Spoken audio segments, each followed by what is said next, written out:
हमने last video में देखा था कि नॉन ब्लॉकिंग बिहेवियर क्या है। तो उस वीडियो में हमने देखा था कि कोई भी एसिंक्रोनस फंक्शन हम कॉल करते हैं तो उसका बिहेवियर नॉन ब्लॉकिंग होगा। अगर हम सिंक्रोनस फंक्शन कॉल करते हैं तो वो फंक्शन जब तक कंप्लीट नहीं होगा तब तक कॉलर को वेट करना पड़ेगा। अगर एसिंक्रोनस फंक्शन हम कॉल करते हैं तो वो फंक्शन इमीडिएटली रिटर्न हो जाएगा, लेकिन वो वैल्यू रिटर्न नहीं कर सकता है क्योंकि वो वैल्यू तो अभी फ्यूचर में आने वाली है। तो जब भी हम एसिंक्रोनस फंक्शन कॉल करेंगे तो वो हमको प्रॉमिस रिटर्न करता है। तो इस वीडियो में हम देखेंगे कि प्रॉमिस एग्जैक्टली क्या है। तो चलो शुरू करते हैं।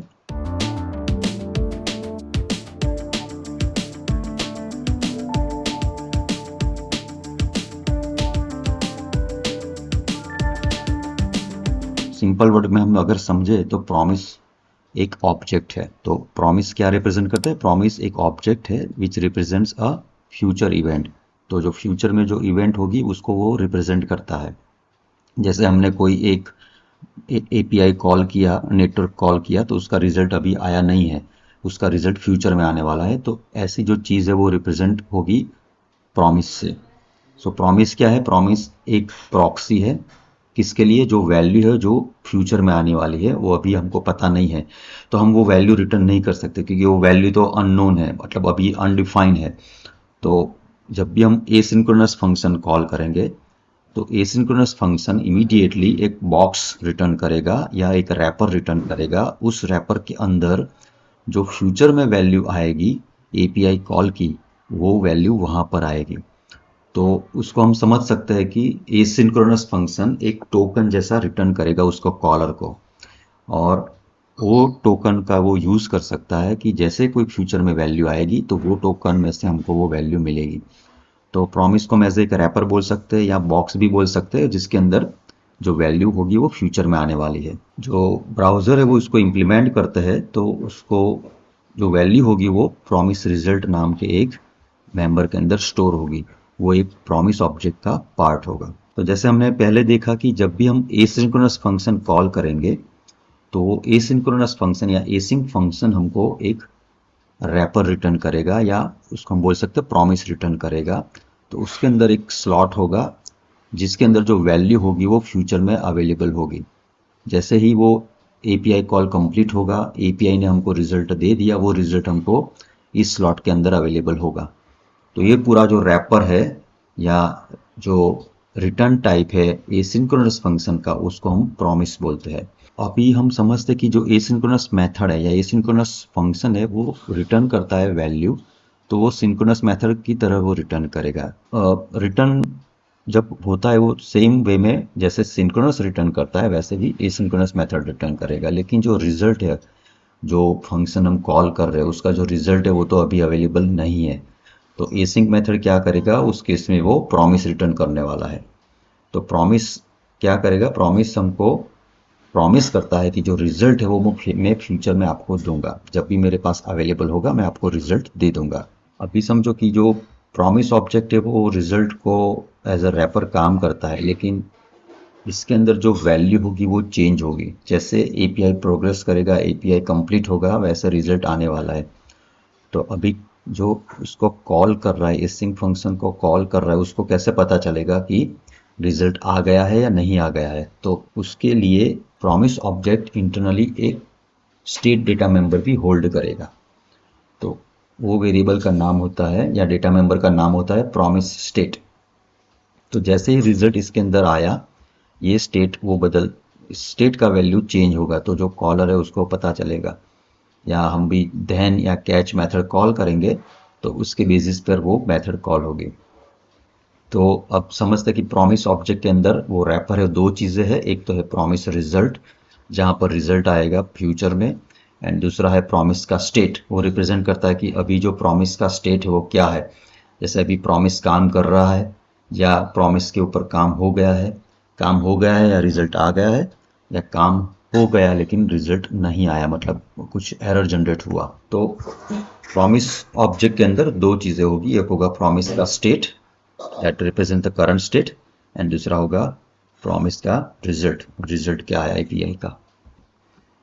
तो अब हम समझते हैं कि प्रॉमिस के जो स्टेट है अलग अलग क्या हो सकते हैं। तो जब भी हम प्रॉमिस ऑब्जेक्ट प्रॉमिस नया ऑब्जेक्ट हम क्रिएट करेंगे तो उसके अंदर जो रिजल्ट होगा वो अननोन होगा, क्योंकि रिजल्ट अभी पता नहीं है। एंड जो प्रॉमिस का जो स्टेट होगा वो होगा पेंडिंग।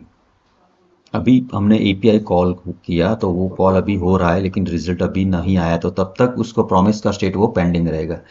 जैसे एपीआई कॉल सक्सेसफुल हो गया तो प्रॉमिस का जो स्टेट है, इंटरनल स्टेट, वो हो जाएगा फुलफिल्ड।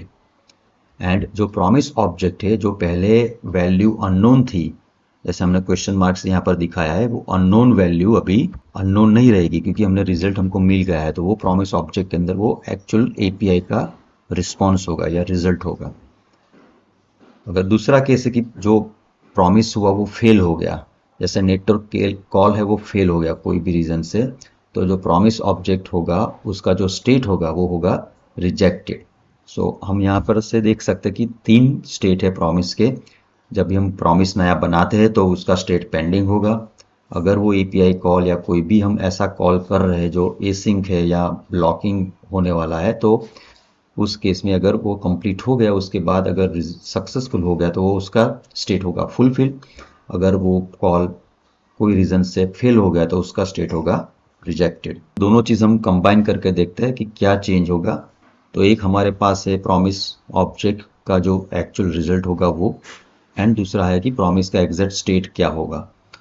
तो जब भी जो ब्राउज़र है, जैसे हम क्रोम ब्राउज़र का हम रिजल्ट देखेंगे तो उसमें देखेंगे कि जो इंटरनल जो 2 डेटा मेंबर है प्रॉमिस ऑब्जेक्ट के, एक का नाम है प्रॉमिस स्टेट एंड दूसरे का नाम है प्रॉमिस रिजल्ट। तो वो एक्चुअली जो प्रॉमिस स्टेट है वो स्टेट रिप्रेजेंट करता है एंड प्रॉमिस रिजल्ट है वो एपीआई का रिस्पॉन्स या एसिंक फंक्शन का रिस्पॉन्स होल्ड करेगा।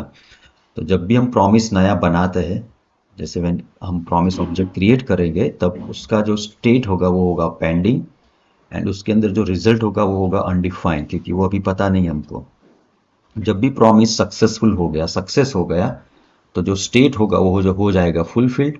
एंड जो प्रॉमिस ऑब्जेक्ट के अंदर जो प्रॉमिस रिजल्ट नाम का जो स्लॉट है उसके अंदर हमको एपीआई का रिस्पॉन्स मिलेगा, रिजल्ट मिलेगा। अगर प्रॉमिस हमारा फेल हो गया तो जो स्टेट होगा वो होगा रिजेक्टेड। तो प्रॉमिस स्टेट होगा वो रिजेक्टेड एंड जो प्रॉमिस का जो रिजल्ट है उसके अंदर हमको एरर मिलेगा। तो ये डायग्राम रिप्रेजेंट करता है, इंपॉर्टेंट डायग्राम, की जो प्रॉमिस का स्टेट हो कैसे चेंज होगा। हम इसको एक एग्जांपल के साथ देखते हैं कि जैसे हमने एक कोई प्रॉमिस बनाया, तो इनिशियली अगर हम इसको कंसोल लॉग से देखेंगे ब्राउज़र के अंदर तो हमको मिलेगा कि प्रोटोटाइप इसका प्रॉमिस है, मतलब ये जो ऑब्जेक्ट है उसका टाइप है प्रॉमिस, उसका जो स्टेट है वो पेंडिंग है एंड उसका जो रिजल्ट है वो अनडिफाइंड है। अगर हमने प्रॉमिस मतलब प्रॉमिस हमारा सक्सेसफुल हो गया और उसके बाद हम उसको कंसोल लॉग से देखेंगे तो हमको यहाँ पर स्टेटस मिलेगा फुलफिल, प्रॉमिस का स्टेट मिलेगा फुलफिल एंड जो भी हमने रिजल्ट वो रिजॉल्व से पास किया वो हमको यहाँ पर मिलेगा। अगर प्रॉमिस हमारा रिजेक्ट हो गया तो यहाँ पर जो स्टेट होगा वो रिजेक्टेड मिलेगा एंड प्रॉमिस का रिजल्ट हमको जो भी नेगेटिव या एरर मैसेज होगा वो हमको यहाँ पर दिखेगा।